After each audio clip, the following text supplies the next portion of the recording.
How could the family of the bullies file a lawsuit against the mother of the 13-year-old girl whom they had bullied to death? When the whole world heard about this incident, it quickly sparked widespread anger and outrage.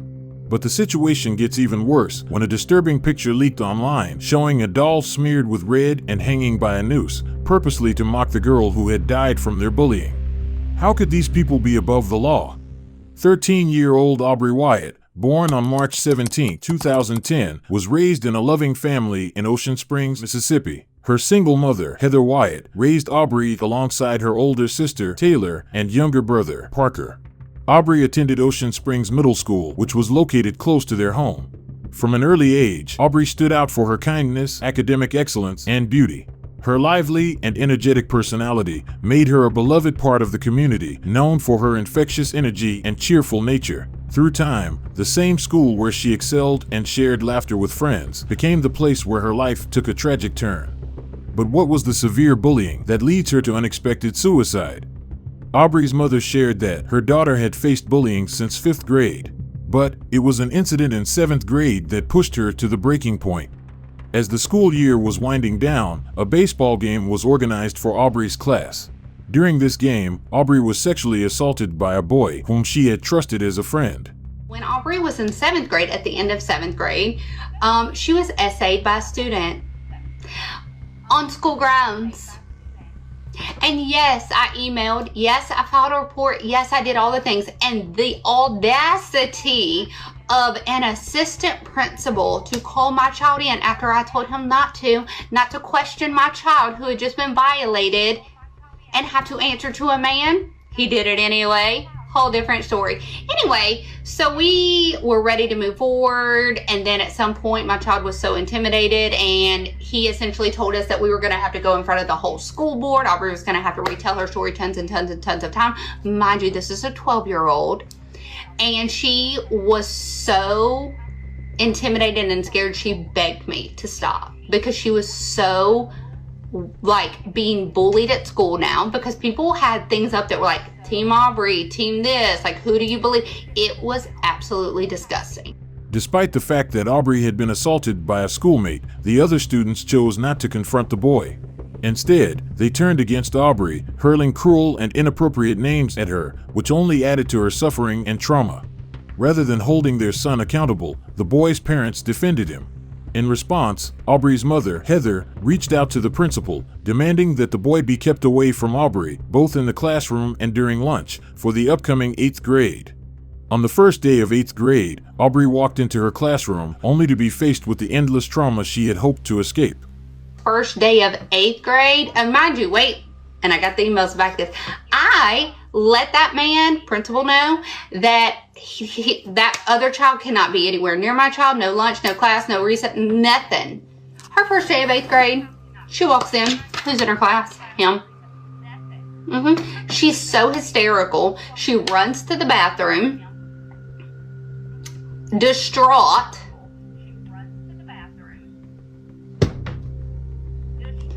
I had to take a moment to compose myself. Distraught, calls me hysterical, having a panic attack. I immediately get off the phone with her and I call the school. I'm at work. Call the school, irate, flipping out. I'm like, go get my child out the bathroom who's having a panic attack, but also like fix this. Like, how do you mess this up? It was a devastating reminder of the struggles she thought she had left behind. Then, on September 4th, 2023, the unexpected occurred. Aubrey took her own life in her room, an event that left everyone shocked and unable to comprehend how such a tragedy could happen.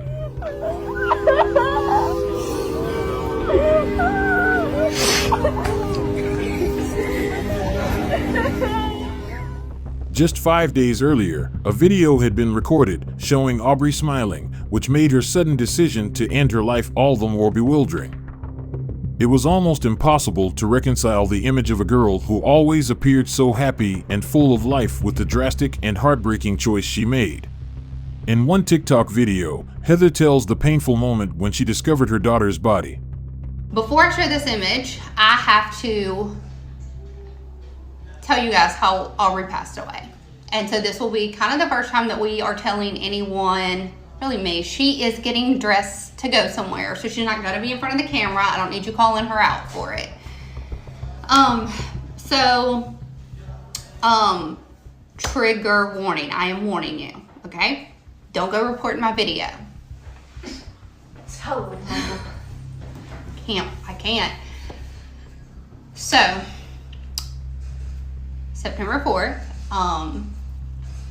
when I know previously I mentioned that I had gone to check the AC. Well, in doing that, out of my peripheral, I see Aubrey, who is in her room, and she is Hanging in front of her window. You want to save this video till I get back home? I'm okay. I immediately saw her legs and they were discolored. So I run to her and I grab under her bottom and lift and started screaming. And we kind of gave you guys that. We didn't give you guys is that I was screaming for Taylor to get a knife to cut her sister down. So I'm holding her up so that the rope would not cut into her throat anymore. Wait a minute. I'm not thinking like she's already gone. But I just wanted to like get it off of her neck. So I'm screaming at Taylor to get a knife. And she runs in there and I'm holding Aubrey's body up enough to like create like some, just like, I don't even know, I can't think. Well, Taylor cuts and cuts at the rope until it releases. I immediately take Aubrey's body that I'm holding and I lay it on her bed and immediately start CPR, and I am screaming, begging God to let her live. A memorial was organized at Aubrey's school, bringing together family, friends, and school officials to show their respects and honor her memory. After the tragic incident, Aubrey's mother, Heather Wyatt, took to social media following her daughter's death, posting about the bullying which she claimed Aubrey endured from peers. Her TikTok posts quickly went viral, gaining millions of views. In these posts, Wyatt called for justice for her daughter and greater awareness of bullying on mental health issues. The public response was overwhelming, with many expressing outrage at the perceived inaction by the school and local authorities. Several social media accounts echoed Wyatt's call for justice for Aubrey, intensifying the public scrutiny on the case. Through her TikTok posts, Heather shared more insight into Aubrey's life, revealing the relentless bullying she endured at the hands of 4 classmates. She described how these students turned Aubrey's school experience into a relentless ordeal, making her life a living nightmare. The social media response was one of outrage, with many demanding to know the identities of the bullies. People were shocked that these cruel individuals were still free after causing such suffering. They struggled to understand how justice had not yet been served for Aubrey, an innocent girl with her entire future ahead of her. Despite the widespread public outcry to uncover the identities of Aubrey's bullies, Heather chose not to disclose their names. Her primary focus was on raising awareness about mental health and the profound effects of bullying, rather than seeking revenge against specific individuals. A few months later, Heather and her 2 children found it highly difficult to remain in the house where Aubrey had passed away. The weight of her absence became too overwhelming, prompting Heather to seek a new beginning for her family. As she was sorting through Aubrey's belongings while preparing for the move, she unexpectedly discovered 3 sealed envelopes hidden among her daughter's things. This painful moment was captured on camera by chance, adding an extra layer of emotional moment to their difficult transition. Please don't be. Please, no. No. Oh my God! The video quickly went viral, striking a chord with viewers around the globe. Many people who had previously contemplated ending their own lives began to reconsider their decisions. Witnessing the immense grief Heather experienced after losing her daughter made them realize the profound impact. The flood of comments on Heather's video reflected deep gratitude, with many expressing heartfelt thanks for her bravery. Remarkably, several individuals came forward to share that they had been on the verge of suicide, but changed their minds after watching Heather's video. One person shared, "I was planning to attempt last night, but after seeing this, I threw away all my plans and didn't go through with it." Heather's video became a symbol of hope, helping to avert numerous potential tragedies and offering hope to those in the darkest of times. Despite the strong support and mounting pressure to reveal the identities of her daughter's bullies, Heather remained steadfast in her mission. Nevertheless, Aubrey's friends, driven by a desire for justice, came forward with disturbing Snapchat messages that exposed the extent of Aubrey's suffering. Moreover, Heather's older daughter, Taylor, courageously shared a series of heart-wrenching text messages between Aubrey and their mother. These messages, which dated back to 2020, provided a struggling glimpse into the pain and isolation Aubrey was enduring. Here are some messages that got more attention on social media. So this one doesn't have a date, but Aubrey says to her mom, "I'm just over Molly talking about me. I understand. It's annoying, like she can't just go talk about someone the minute she's upset." Now let's go to this one, October 5th, 2020. So that's almost 3 years going back from the date that it happened. She says, "Please check me out. Today is so bad. What's going on? I can't leave right now. Everything, please. Please." Like literally Molly is so bad and mean that I was super upset, and Mrs. Elaine was like, "What's wrong?" And I said, "Molly," and just, "Today is bad." And she said, "I don't even know why you are friends with Molly. She is so mean. You shouldn't be. And today is horrible. Please, I'll do anything. Maybe at 1 o'clock, could you, please?" So this screenshot obviously doesn't go into details about what happened, but it's blatantly clear that Aubrey was extremely distressed. I mean, she was practically begging her mom to be able to come and pick her up. Now this one is from May 24th, 2021. "Molly is being so mean. Tell the teacher. They don't care. She is evil." Now this one's from November 8th, 2022. Again, between Aubrey and her mom. Aubrey says, "Bro, Molly is being so rude right now. What's she doing? She's just rude." Agree. "Like she is mad at me for no reason. It's annoying. Sorry for the word, but Molly is being such a bee. She is literally talking shit about me to everyone." And as you can see in this screenshot, it looks like the first one was sent about 4 hours previous to this one here. So it was obviously ongoing throughout the day. March 21st, 2023. "Molly slapped me across the face. On purpose or accident? Purpose. Go tell the teacher immediately. Now. I'm in the counselor's office. They're getting my stuff. What is going to happen to her? Why did she do it? No idea. She did it because I said I hate someone as a joke and then said, I know." And then as we all know, this is the picture that she sent to her mom in which Heather asks her if she's okay. There were also messages exchanged between Aubrey and the other girls. In one of these exchanges, a girl named Parker was shown saying, "I do talk crap about you," and Aubrey responded, "I know you do. You talk crap about everyone." Parker responded, "Yeah," and Aubrey said, "You don't know how to treat anyone," and Parker said, "Yes, I can." Then there was another screenshot that appeared to be a conversation with Ava. Aubrey said, "Keep my name out of your mouth," to which Ava responded, "I'm good. That's embarrassing for you." Aubrey said, "You have no room to talk," and Ava responded, "I'll talk about you all I want. You ain't shit, babe." When these text conversations were leaked online, they quickly spread across social media, igniting a wave of outrage. The 4 girls involved in the bullying, Molly Noblet, Ava Kaysen, Parker Green, and Peyton Hembry, were exposed, leading to a surge of anger and condemnation. The situation intensified further when a disturbing Snapchat video surfaced featuring a doll that appeared to mock Aubrey's death. They took a doll and covered its face, what I assume is supposed to be blood, and then they acted out the doll taking its life.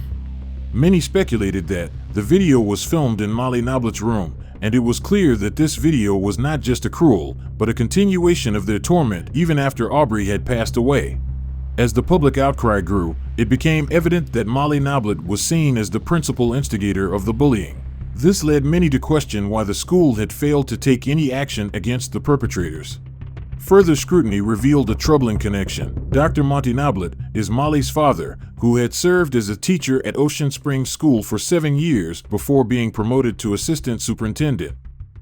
Rumors began circulating that he might have used his position to suppress the reports and complaints about his daughter's behavior and her friends' actions. When it became apparent that Dr. Monty Noblet was using his position of authority to shield and support the bullies rather than guiding his children towards better behavior, sparked intense outrage within the community, leading to the creation of a petition calling for his removal. The petition quickly gained thousands of signatures, reflecting the widespread demand for accountability. However, in a startling turn of events, the petition mysteriously disappeared without explanation, which only intensified suspicions that the school was actively trying to cover up the scandal. This disappearance left the community even more distrustful and enraged. As these developments circulated online, the families of the accused bullies faced a backlash of their own. They reported receiving an influx of hateful and disturbing messages from around the globe, including vulgar insults and inappropriate sexual comments, all aimed at 8th grade children. The situation escalated further when Molly's home address was publicly disclosed online, escalating the harassment and adding a dangerous dimension to the already heated controversy. In response to the escalating backlash, the families of the accused bullies initiated legal action against Heather Wyatt, claiming that she was unfairly accusing their daughters. They argued that their children were being unjustly targeted, despite the substantial evidence that had emerged online. The lawsuit was filed by the parents of the girls accused of bullying, represented by attorneys Patrick Guild and Tim Holloman.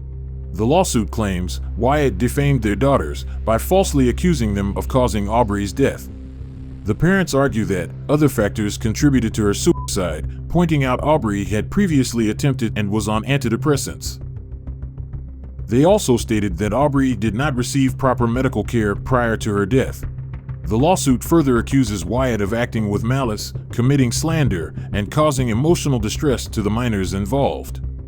The parents are seeking compensation for the emotional distress their daughters have suffered, as well as penal damages and attorney's fees.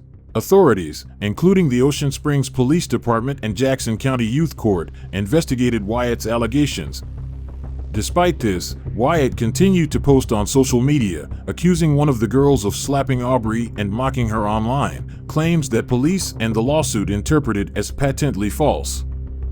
As the media began to cover the unfolding drama, public outrage surged. People were infuriated by the lawsuit filed against Heather Wyatt. The situation took a darker turn when a screenshot of a court order was leaked online, revealing that Heather had been instructed to temporarily deactivate all her social media accounts. This order led to the immediate shutdown of Heather's TikTok account, and the news spread rapidly across the internet, sparking significant public outrage, with widespread posts and comments about Aubrey Wyatt. The public rallied in strong support of Heather, using platforms like TikTok to amplify their voices and refuse to be silenced. Many users posted in support of Heather, continuing her fight for justice on behalf of Aubrey. As Heather's voice was stifled, others stepped in to amplify their message. Despite the court order to halt her social media activities, Wyatt remained defiant. She noted that the whole city already knew who the accused were, stoking further public outrage. Through the challenging legal battle, Heather Wyatt found herself in need of financial support for her defense and reached out to the public for assistance. She created a GoFundMe campaign with a goal of raising $100,000. The response was overwhelming, and the campaign quickly surpassed its target, with Heather receiving over 4,000 donations in a short period. On the GoFundMe page, Heather conveyed her heartfelt thanks, writing, "We are incredibly grateful to all of you. I can just imagine how thrilled my precious daughter would be to see the outpouring of love and support from so many people fighting on her behalf. It is an honor to share Aubrey with such a compassionate and dedicated community." This outpouring of support was a powerful reflection of the community's commitment to seeking justice for Aubrey. The intense public reaction and the belief that the court was attempting to silence Heather put substantial pressure on Judge Mark Maples to revisit his decision regarding the shutdown of Heather's social media accounts. On July 18th, the judge issued a final ruling, lifting the emergency order and restoring Heather's access to her accounts. This ruling underscored the significant impact of social media and collective activism, demonstrating that the persistent efforts of supporters were instrumental in ensuring that justice was served for both Heather and Aubrey. On that day, a large crowd assembled in the courthouse parking lot to demonstrate their unwavering support for Heather. This display of solidarity and enthusiasm marked a profound moment of unity as the supporters came together to celebrate a crucial victory of Heather and a step forward in the quest for justice for Aubrey. The collective energy and heartfelt applause underscored the community's commitment to both Heather's fight and the pursuit of accountability. I am so thankful. My heart, there's no amount of words, there's no amount of anything that I can genuinely do to express my gratitude to all of you. When my voice was shut off, the fact that you guys were like, no, we will be her voice, but me aside, you guys fought for my baby when I couldn't, and I just have no... You're our people, you're our family, you're our village, and I'm forever grateful for you guys.